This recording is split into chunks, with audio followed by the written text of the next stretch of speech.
Hello everyone. So we are discussing NCERT questions of the chapter Plant Growth and Development, and in today's session we are going to discuss the question number 4. So the question is, list 5 main groups of natural plant growth regulators, write a note on discovery, physiological functions and agricultural और horticultural applications of any one of them.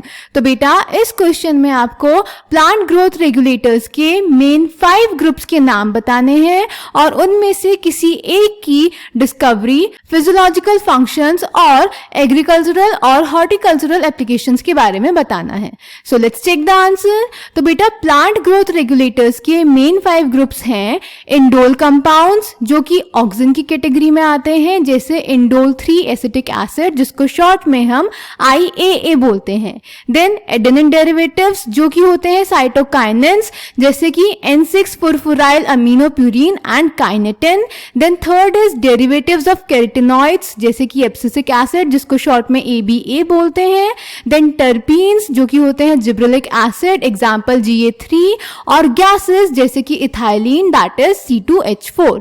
Clear. अब बेटा इस question में आपको इनमें से किसी एक हार्मोन की डिस्कवरी, फिजियोलॉजिकल फंक्शन, एग्रीकल्चरल और हॉर्टिकल्चरल एप्लीकेशंस के बारे में बताना था.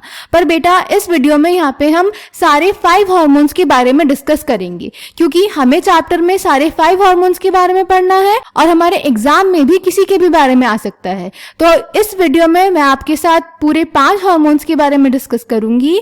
इस क्वेश्चन के आंसर में आप उसमें से किसी एक को भी चूज करके लिख सकते हैं. Clear. So let's start with the auxin. Auxin बेटा एक ग्रोथ प्रमोटिंग हार्मोन है. इसकी डिस्कवरी का क्रेडिट जाता है चार्ल्स डार्विन और उनके बेटे फ्रांसिस डार्विन को. इसके बारे में आपने क्लास 10th में भी पढ़ा है. इन्होंने कैनरी ग्रास को ऑब्जर्व किया था. इन्होंने देखा था कि अगर ये कैनरी ग्रास है, इसके कॉलेप्टाइल को अगर हम यूनिडायरेक्शनल लाइट दे रहे हैं, यानी एक ही यूनिलेटरल लाइट, एक ही डायरेक्शन से लाइट दे रहे हैं, तो ये जो कॉलेप्टाइल होगा वो लाइट की डायरेक्शन में बेंड हो जाता है. देन इन्होंने क्या किया कि इस कैनरी ग्रास की कॉलेप्टाइल को कट कर दिया और इसको फिर से यूनिडायरेक्शनल लाइट दी, तो इन्होंने देखा कि कोई बेंडिंग नहीं हुई. देन इन्होंने क्या किया, इन्होंने इसकी कॉलेप्टाइल को एक ब्लैक पेपर से कवर कर दिया और इसको फिर से यूनिडायरेक्शनल लाइट दी और इन्होंने देखा कि फिर से कॉलेप्टाइल में कोई बेंडिंग नहीं हुई क्योंकि ब्लैक पेपर के थ्रू लाइट पास नहीं हो सकती. तो इन्होंने बोला कि इस कैनरी ग्रास के कॉलेप्टाइल में कुछ तो ऐसा है जो कि बेंडिंग कॉज कर रहा है. तो इसीलिए इसकी डिस्कवरी का क्रेडिट जाता है चार्ल्स डार्विन और फ्रांसिस डार्विन को. इसके बारे में हमने देखा था कि जिस तरफ से कॉलेप्टाइल पे लाइट पड़ती है उसकी अपोजिट डायरेक्शन में ऑक्सीजन कंसंट्रेट हो जाता है और इस पार्ट की लेंथ को इंक्रीज करता है, इसीलिए लाइट की डायरेक्शन में प्लांट की बेंडिंग हो जाती है. Clear.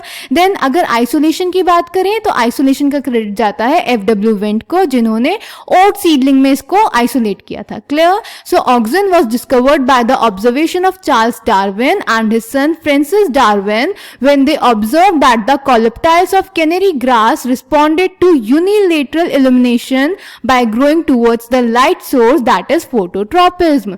After a series of experiments, it was concluded that the tip of coleoptile was the site of transmittable influence that caused the bending of the entire coleoptile. Auxin was isolated by FW Wendt from tips of coleoptiles of oat seedlings. The term auxin is applied to the indole 3 acetic acid, that is IAA, and to other natural and synthetic compounds having certain growth regulating properties. तो अभी मैंने आपको बताया कि auxin क्या होते हैं, indole 3 acetic acid that is IAA. अगर इनके फिजियोलॉजिकल फंक्शंस की बात करें बेटा तो ये रूटिंग के लिए रिस्पॉन्सिबल होते हैं, यानी अगर हमें किसी स्टेम कटिंग की रूट फॉर्मेशन करवाना है तो हम उसको ऑक्सिन देंगे. तो प्लांट प्रोपगेशन में इसकी एक एप्लीकेशन हो गई रूटिंग. ठीक है. फिर ये फ्लावरिंग भी प्रमोट करते हैं जैसे पाइनएप्पल्स में. देन ये अर्ली स्टेजेस में फ्रूट और लीफ ड्रॉप को प्रिवेंट करते हैं, बट अगर मैच्योर लीव्स और मैच्योर फ्रूट्स होंगे तो उनके एब्सेशन को प्रमोट करते हैं. देन बेटा ऑक्सिन पार्थिनोकार्पी में भी हेल्प करते हैं. पार्थिनोकार्पी क्या होता है, बिना फर्टिलाइजेशन के फ्रूट फॉर्मेशन होना जैसे टमेटोज में. देन इनको हम एज हर्बिसाइड्स भी यूज कर सकते हैं. फॉर एग्जाम्पल 2,4-D बेटा एक ऑक्सिन है जिसको एज हर्बिसाइड हम यूज करते हैं डाइकॉट वीड्स को रिमूव करने के लिए फील्ड में से, और साथ ही साथ ये किसी मोनोकॉट प्लांट को अफेक्ट नहीं करते। तो एक मोनोकॉट प्लांट के लॉन को वीड फ्री बनाने के लिए हम इसका यूज कर सकते हैं। ऑल्सो बेटा ऑक्सिन जो होता है वो जाइलम डिफरेंशिएशन भी करता है और सेल डिवीजन भी करता है। क्लियर? तो अगर हम इसके फिजियोलॉजिकल फंक्शंस देखें तो ये फ्लावरिंग प्रमोट करते हैं, रूटिंग प्रमोट करते हैं, एब्सिशन करते हैं मैच्योर लीव्स और फ्रूट्स का, अर्ली स्टेजेस में लीव ड्रॉप और फ्रूट ड्रॉप को प्रिवेंट करते हैं, पार्थिनोकार्पी करते हैं, हर्बिसाइड्स की तरह यूज होते हैं और जाइलम डिफरेंशिएशन और सेल डिवीजन करते हैं। और अगर एप्लीकेशंस की बात करें तो प्लांट प्रोपगेशन में रूटिंग के लिए हो जाएगा, पाइनएप्पल्स में फ्लावरिंग के लिए हो जाएगा, टमेटोज में पार्थिनोकार्पी के लिए हो जाएगा और एक वीड फ्री लॉन बनाने के लिए हो जाएगा। Clear? So they help to initiate rooting in stem cuttings and application widely used for plant propagation. Auxins promote flowering, example in pineapples. They help to prevent fruit and leaf drop at early stages but promote the abscission of older mature leaves and fruits. Auxins also induce parthenocarpy, example in tomatoes. They are widely used as herbicides. 2,4-D widely used to kill dicotyledonous seeds does not affect mature monocotyledonous plants. It is used to prepare weed-free lawns by gardeners. Auxin also controls xylem differentiation and helps in cell division. Clear? Then beta next gibberellins की बात कर लेते हैं। Gibberellins की discovery का credit जाता है ई Kurosawa को। इन्होंने राइस सीडलिंग्स को ऑब्जर्व किया था। इन्होंने देखा था कि राइस सीडलिंग में फुलिश सीडलिंग यानी बकाने डिजीज हो गई है, जिसमें जब राइस की जो स्टेम है वो इलोंगेट करती है तो वो अपना वेट कैरी नहीं कर पाती और नीचे बेंड हो जाती है। इस डिजीज को कॉज कर रही थी एक फंजाई जिसका नाम था जिब्रेला फ्यूजिकुरोई। क्लियर? उन्होंने देखा कि ये जो हो रहा है स्टेम इलोंगेशन इतना ज्यादा हो रहा है वो हो रहा है जिब्रेलिक एसिड की वजह से। क्लियर? तो जिब्रेलिन्स एक प्रमोटरी पीजीआर है, यानी ये भी ग्रोथ को प्रमोट करेगा। बहुत सारे पीजीआर्स हैं बेटा हमारे पास, जैसे कि GA1, GA2, GA3, ये सब स्टेम इलोंगेशन में हेल्प करते हैं, यानी लेंथ बढ़ाते हैं एक्सिस की। क्लियर? ये साथ साथ बेटा फ्रूट इलोंगेशन में भी हेल्प करते हैं और उसको शेप इंप्रूवमेंट में भी हेल्प करते हैं। Clear? So gibberellins, the bakanae foolish seedling disease of rice seedlings was caused by a fungal pathogen Gibrella fujikuroi. E. Kurosawa in 1926 reported the appearance of symptoms of the disease in rice seedlings when they were treated with sterile filtrates of the fungus. The active substances were later identified as gibberellic acid. Gibberellins are another kind of promotory PGR. There are more than 100 gibberellins reported from widely different organisms such as fungi and higher plants. They are denoted as GA1, GA2, GA3 and so on. However, gibberellic acid GA3 was one of the first gibberellins to be discovered and remains the most intensively studied form. All GAs are acidic. Their ability to cause an increase in length of axis is used to increase the length of grapes stalks. Gibberellins cause fruits like apple to elongate and improve its shape. Clear? Then बेटा gibberellin साथ साथ senescence को भी delay करते हैं। Senescence क्या होता है? किसी भी लिविंग ऑर्गेनिज्म के लास्ट का फेज जब उसकी मेटाबॉलिक एक्टिविटीज स्लो डाउन हो जाती हैं तो ये सेनेसेंस को भी डिले करते हैं। ये माल्टिंग प्रोसेस को स्पीड अप करते हैं और ये बॉल्टिंग को भी प्रमोट करते हैं। बॉल्टिंग क्या होता है? किसी भी इंटरनोड का elongation हो जाना। Clear? So they also delay senescence, thus the fruits can be left on the tree longer so as to extend the market period. GA3 is used to speed up the malting process in brewing industry. Sugarcane stores carbohydrate as sugar in their stems. Spraying sugarcane crop with gibberellins increases the length of the stem, thus increasing the yield by as much as 20 tons per acre. Spraying juvenile conifers with GAs hastens the maturity period, thus leading too early seed production. यानी conifers को उनकी early stage में GA से spray करवाएंगे तो वो उनका maturity period जल्दी जल्दी ले आएगा ताकि जल्दी से सीड प्रोडक्शन हो सके। Gibberellins also promotes bolting, that is internode elongation just prior to flowering in beet, cabbages and many plants with rosette habit. Clear? Then बेटा नेक्स्ट इज साइटोकाइनेंस। साइटोकाइनेंस की डिस्कवरी करी थी F. Skug ने। Internodal segments of tobacco में। इन्होंने क्या किया, इन्होंने देखा कि जब टोबैको को ऑक्सिन से ट्रीट करवाया तो जो डिवीजन था वो थोड़ा स्लो हो रहा था, पर जब ऑक्सिन के साथ उन्होंने वस्कुलर टिश्यू का extract, east extract, coconut milk और डीएनए डाला तो उन्होंने देखा कि जो डिवीजन था यानी कैलस फॉर्मेशन था वो बहुत जल्दी जल्दी हो गया। तो इन्होंने देखा कि सेल डिवीजन के लिए कोई एक और केमिकल रिस्पॉन्सिबल है, तो साइटोकाइनेंस की डिस्कवरी का क्रेडिट जाता है एफ स्कुग को। उसके बाद अगर इनके आइसोलेशन की बात करें तो आइसोलेशन किया था बेटा मिलर एट ऑल ने और उसको नाम दिया था काइनेटिन। काइनेटिन एक ऐसा साइटोकाइनिन है जो प्लांट्स में नहीं होता। प्लांट्स में जो पहला साइटोकाइनिन आइसोलेट हुआ था उसका नाम रखा गया था zeatin. Clear? So F Skoog and his co-workers observed that from the internodal segments of tobacco stems, the callus, a mass of undifferentiated cells, proliferated only if, in addition to auxins, the nutrients medium was supplemented with one of the following: extracts of vascular tissues, yeast extract, coconut milk, or DNA. Miller et al. In 1955 later identified and crystallized the cytokinesis promoting active substance that they termed kinetin. Cytokinins have specific effects on cytokinesis and were discovered as kinetin, a modified form of adenine, a purine, from the autoclaved herring sperm DNA. Kinetin does not occur naturally in plants. Search for natural substances with cytokinin-like activities led to the isolation of zeatin from corn kernels and coconut milk. Natural cytokinins are synthesized in regions where rapid cell division occurs, for example, root apices, developing shoot buds, young fruits, etc. तो मैंने अभी आपको बताया कि जहाँ पे cell division हो रहा था वहाँ पे एफ स्कुग ने एक केमिकल की प्रेजेंस को ऑब्जर्व किया जिसको हमने बाद में साइटोकाइनिन नाम दिया, जिसको बाद में क्रिस्टलाइज किया मिलर एट ऑल ने। तो बेटा जहां पे सेल डिवीजन हो रहा था वहां पे ये केमिकल प्रेजेंट था, यानी साइटोकाइनिन्स कहां प्रेजेंट होते हैं? जहां पे रैपिड सेल डिवीजन होता है। और एक प्लांट में रैपिड सेल डिवीजन कहां होता है? रूट एपिसेस में, डेवलपिंग शूट बर्ड्स में और यंग फ्रूट्स में। Clear? It helps to produce new leaves, chloroplast in leaves, lateral shoot growth and adventitious shoot formation. तो ये सारे फंक्शंस है साइटोकाइनिन्स के, नई लीव्स बनाना, क्लोरोप्लास्ट बनाना, लेटरल शूट ग्रोथ करना और एडवेंटिशियस शूट फॉर्मेशन करना।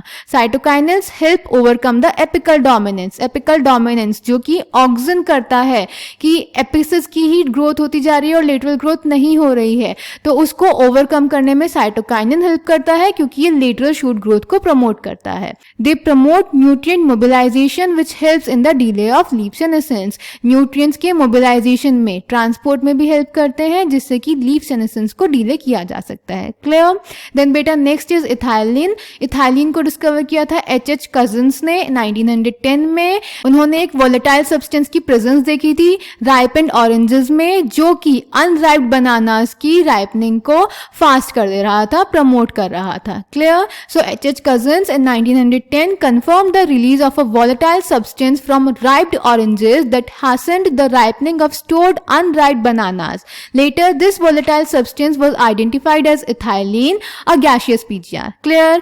Ethylene बेटा एक gaseous PGR है। ये प्लांट के उन पार्ट्स में मिल जाता है जो कि अपने senescence phase में है, साथ ही आपको ripening fruits में भी मिल जाएगा। Clear? It is synthesized in large amounts by tissues undergoing senescence and ripening fruits. Influences of ethylene on plants include horizontal growth of seedlings, swelling of the axis and apical hook formation in dicot seedlings. तो ये क्या क्या करता है? horizontal growth करता है seedlings की, swelling कर देता है एक्सिस की और एपिकल हुक फॉर्मेशन करता है डाइकॉट्स में। Clear? Then ethylene promote senescence and abscission. ये ग्रोथ इनहिबिटरी हार्मोन भी है बेटा और ग्रोथ प्रमोटिंग हार्मोन भी है। अभी हमने देखा ये अनराइप्ड फ्रूट्स को राइप करने में हेल्प करता है, पर बेटा ये साथ साथ सेनेसेंस को भी प्रमोट करता है और एब्सिशन को भी प्रमोट करता है। तो इसीलिए इसका डुअल फंक्शन होता है, ये इनहिबिटर की तरह भी काम करता है और प्रमोटर की तरह भी काम करता है। Ethylene promote senescence and abscission of plant organs specially of leaves and flowers. Ethylene is highly effective in fruit ripening. अभी हमने बात करी, it enhances the respiration rate during ripening of the fruits. This rise in rate of respiration is called respiratory climactic. तो बेटा ये ripening कैसे करता है? ये respiration rate को increase कर देता है और इस phenomena को बोलते हैं respiratory climactic. Clear? Then ethylene बेटा dormancy को break करने में help करता है और germination करने में help करता है और sprouting करने में help करता है। अभी मैंने बताया ना ये inhibitor भी और promoter भी। तो ethylene breaks seed seed and bud dormancy initiates germination in peanut seeds, sprouting of potato tubers. Ethylene promotes rapid internode or petiole elongation in deep water rice plants. ये साथ साथ internode और petiole elongation में भी help करता है. Also it helps leaves or upper parts of the shoot to remain above water. Clear. Then बेटा next ये क्या करता है, रूट ग्रोथ और रूट हेयर फॉर्मेशन में हेल्प करता है ताकि एब्जॉर्प्शन का सरफेस एरिया इंक्रीज कर सके. Ethylene also promotes root growth and root hair formation, thus helping the plants to increase their absorption surface. Ethylene is used to initiate flowering and for synchronizing fruit set in pineapples. It also induces flowering in mango. तो बेटा ये flowering में भी help करता है. Clear. Then बेटा last category is abscisic acid. ये एक इनहिबिटरी हार्मोन है. 1960s में 3 अलग अलग रिसर्चेस से 3 अलग अलग कंपाउंड्स की डिस्कवरी हुई थी जो कि थे इनहिबिटर बी, एब्सिशन 2 एंड डॉर्मेन. बाद में देखा गया कि ये तीनों केमिकली आइडेंटिकल है और इनका नाम पड़ गया abscisic acid, that is ABA. So during mid 1960s, 3 independent researchers reported the purification and chemical characterization of 3 different kinds of inhibitors, inhibitor B, abscission 2 and dormin.